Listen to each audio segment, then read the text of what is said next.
Tara mga kababayan, ako'y papasok na. Okay, ako'y late naman din. Ay pagkaga naman, anong oras na? Alam nyo gaya, ako'y laging garne. Gayaan talaga ho yung buhay nanay. Tapos ako ho ay mag-isa lamang din eh. Kasama ko lamang ho sa aking bahay ang aking mga anak. Ay, social ho ng pinto namin. O, di susi. Akala nyo nga social ho ang mga bahay din lahat. Ano nga hindi ho? Ito ho yung totoong buhay sa Korea.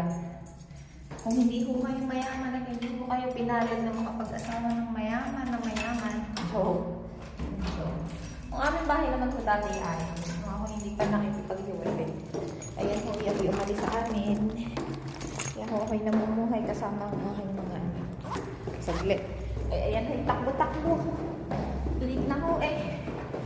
Oo. Kung iniisip niyo po din eh, lahat ho ng tao ay sa factory nagtatrabaho ang foreigner. Lalo na ho mga Pinay, hindi ho. Ako hindi sa factory nagtatrabaho. Kaya, ito takbo-takbo. Ang problema ko, hindi ko alam kung saan ako nag-park. Oo nga. Ako ho mandigar ni lagi. Minsan ho eh, merong kahawig yung aking sasakyan din eh. Lagi ho yun ang aking binubuksan. Ay, since nga hindi naman ako kami mayaman, hindi ho ako mayaman. Ako walang sariling parking lot. Hindi katulad dati na may sarili kaming parking lot. Ngayon ho ay wala na. Yan ho talaga pag ho sira ulo. Ayan ho. Ayan yung sinasabi ko sa inyo.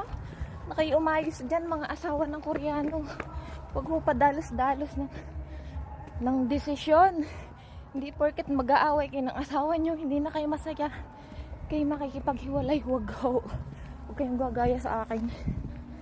Kaya ako yung nagsisisi din minsan. Mihingal ako. Kanya ako takbo-takbo. Ayun na. Buti na lamang ko hindi niya ang aking sasakyan na yan. No? Ang layo man din. Ako yung nihingal eh.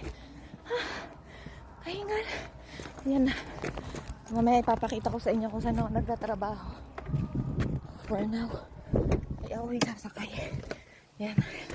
Ay siguro iniisip nyo na ako ho eh mayaman at ako ho may sasakyan. Ay hindi ho. O yan. Sa Korea ho, kung sa Pilipinas ho, iniisip nyo pag may sasakyan, eh medyo ho makakaangat na sa buhay. Medyo ho mayaman na.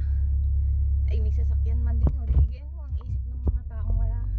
Alam niyo yun ho, mga medyo gipit. Akala nila pag may sasakyan, hindi mayaman na. Alam nyo ho din sa Korea, ang sasakyan ho ay ano lamang ho yan, normal lamang ho yun sa pang-araw-araw na pamumuhay ng mga Koreano at ng mga tao din eh. Dahil nga ho din eh, medyo malayo ho yung mga trabaho, malayo ho ang tinyahan pag ho kay katulad ko na sa bukid nakatira, kailangan nyo ho talaga ng sariling sasakyan. So hindi ho ibig sabihin na porket kayo may sasakyan na, okay may sasakyan ay ako'y mayaman na. Kung minsan ako hinihingal talaga ako. Alam nyo bang ako'y may sakit sa puso eh. Hindi ho ako pwedeng mapagod. Pagka ganyan late ka na nga,